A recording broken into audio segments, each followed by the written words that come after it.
This is Luke Paulson, the Catholic Conservative, and welcome to the news of the week for August 2nd, 2025. And if you enjoy these videos, do not forget to like, comment, and most importantly, subscribe for more. CNN lies about Melanin. CNN anchor Aaron Burnett described the Manhattan shooter as potentially white. It turns out that he was not. Now, you could chalk this up to a lack of information because it was a developing story. However, I think that there is something else here. It is not that the fake news suspected that the shooter was white. The fake news wanted the shooter to be white. These people judge every action based on the melanin of the person, and only certain people can be judged for certain crimes. Furthermore, a certain demographic commits a disproportionately higher number of violent crimes. So if we are going to follow statistics, it is actually more likely that any shooter is black. Despite this, unlike liberals, I judge a person based on the content of his character, or in this case, a lack of character. Furthermore, from what I could find, the shooter got all of his guns legally. This goes back to what conservatives have been saying all along. Criminals do not care about gun laws, and they do little if anything to stop actual crime. However, while CNN often lies about the facts, sometimes they just do not allow people to speak. Cutting Off Gabbard, CNN, the so-called most trusted name in news, decided to cut off the Director of National Intelligence, Tulsi Gabbard, when she was in the middle of a press conference. In my life, I have learned that generally those who cut off other people are the liars. Gabbard was discussing the fact that she had released documents detailing the corruption by former President Barack Obama. The network could not risk her saying anything that could disparage Obama, and so they cut her off. The official reason that she was cut off was very convoluted. Officially, she was rehashing the Russia hoax from years ago. This is from the same network that spent years propping up this hoax, even though they knew that it was a complete quote-unquote nothing burger and was completely made up. Recall that CNN also cut off Mike Lindell when he was speaking. President Trump brought him on to speak on how his company was making masks to combat the pandemic.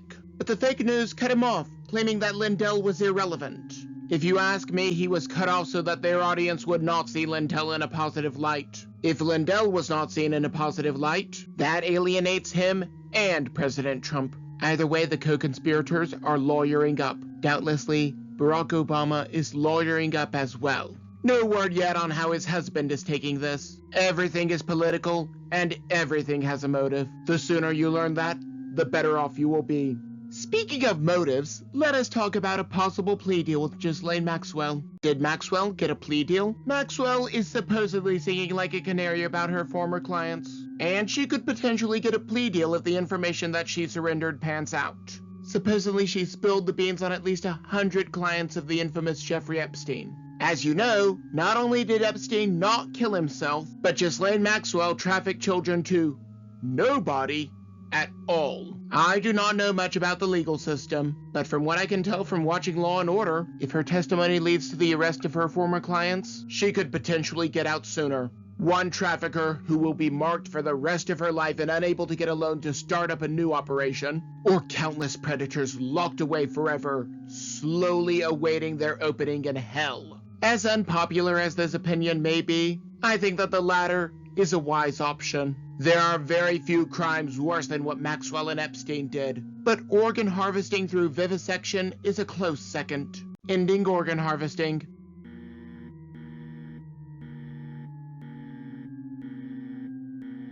Recent investigations have shown something that is truly frightening. The organ donation program for the recently deceased is severely flawed. Something that is known is that the body breaks down very quickly following death. In fact, it seems that if you wait until the person is dead, you might not get any viable organs at all. This becomes a simple cost-benefit analysis on the part of the hospital of which life is most worth saving. And in places like Canada, where the government controls healthcare, it is probably even worse. Why would the doctors try to save your life if you are more valuable as organs than as a person? The Secretary of Health and Human Services, Robert F. Kennedy Jr., is supposedly initiating reforms to stop this barbary once and for all. However, this is not the only work that he is doing to make America healthy again. He is also putting even more work into re-examining overlooked vaccines. ending the metals in vaccines. Now, while I cannot prove that vaccines cause autism, there's some correlatory evidence in that there are more diagnoses as we bring more artificial things into our diets and bodies. The same people who are opposed to microplastics being in every cubic inch of water have no qualms whatsoever about metals being in the mandated vaccines. Now debate the efficacy of vaccines on your own time. The fact remains that there are metals inside the vaccines. How much metal is in the vaccine? The medical industrial complex will never tell you. What happens if you have a side effect from any of the metals therein? You have no legal recourse. So, we do not know how much metal is in these vaccines, and we have no protection should there be adverse effects. If these drugs were not mandated, I probably would not care. However, they are mandated, and so I do care.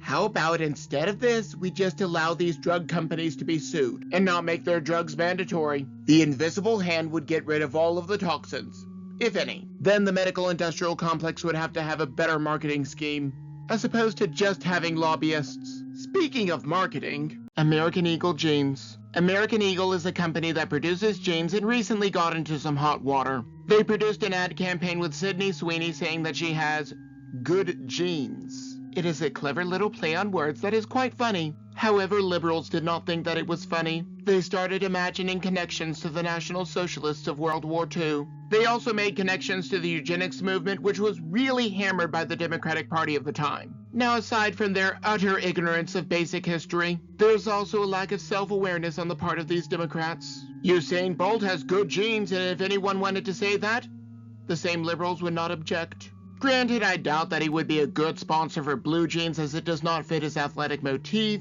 but I digress. The fact remains that white people are the only group of people who cannot be proud of where they come from or be proud of who they are. While we are on the topic of ad campaigns, let us talk about one that did not work out. Let her cook. In contrast to American Eagle, the WNBA and Gatorade have made a stupid ad campaign. I am sure that you have seen this meme in one way or another. Hold up. Let him cook. I actually had to add in the dialogue myself because it became a meme without quoting the actual game, but I digress. Gatorade teamed up with the Women's National Basketball Association. Fresh off of complaining about the pay that they do not deserve, the slogan is, let her cook. And because I cannot resist, hold up. Let her cook. Even I can tell that was a bad idea, and I am just a cynic who makes online videos. Naturally, the slogan, which was already all over the place, is getting roasted. This is drawing to mind imagery of a domestic life which the modern feminist has been indoctrinated to reject. Fourth wave feminism is a joke. Moving on, something tells me that the WNBA put out this slogan to try and get people to watch the mediocre players, who would probably lose to a high school boys basketball team. Based on the reaction, I doubt that it worked. Now let us move on from athletes who have no value to hard-working Americans who do have value. A segregated community. Arkansas is a beautiful state, despite bringing us Bill Clinton. There is a private group that created a new community called Return to the Land therein. It is a community that only allows those of Caucasian descent to enter and live there. That seems perfectly fine, and if people want to use their own money and resources in this way, that is their prerogative. The main objection comes from people who make being triggered by reality their life's goal. The same people who created black-only dorms and black-only graduations to escape from the so-called whites are the only ones who are objecting to this community. These people can create separate spaces based on their melanin or heritage, but if the other side does the same thing, suddenly it is a sign of so-called white supremacy in America. Now the group is expanding to other states such as Minnesota. Creating little Havanas or Chinatowns is perfectly okay, but this community is apparently a red flag. The people behind Return to the Land probably also want to escape the fact that a certain portion of the population commits a disproportionately higher number of violent crimes. If it were not for double standards, liberals would have no standards at all. Speaking of standards, liberals hate wealthy people and want all of their wealth taken away, except if they are a part of the banking class, the Federal Reserve Castle. Who owns the national debt? That is an interesting question. If we are in debt, who are we in debt to? Most of the debt is owned by bankers whom the liberals hate, and foreign governments whom liberals pretend to hate and or make up delusions about. Despite this clear threat to the fiscal and national security of the next generation, Democrats fought the Department of Government Efficiency, which tried to control spending and thus the debt, at every turn. The debt is controlled by the Federal Reserve, also known as the Fed. The expansion to their headquarters have been going on since 2022, and now totals $2.5 billion.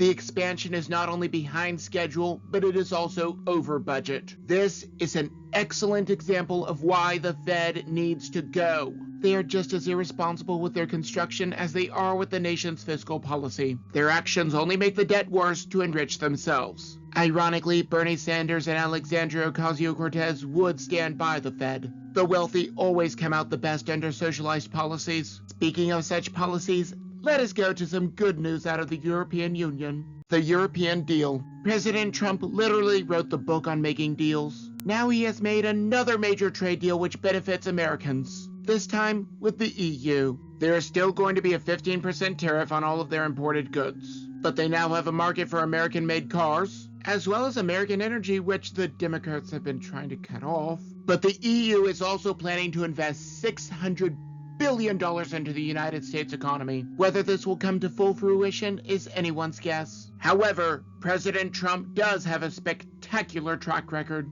and the fact that these deals benefit American employees and the American working class is one more reason that I refuse to throw President Trump out with the bathwater. Maybe I'm just blowing smoke. Maybe I'm completely off my rocker, but that is just my opinion. And do not forget to like, comment, and most importantly, subscribe for more. But before you go, on the left I have last week's video, but you may also enjoy the video on the right.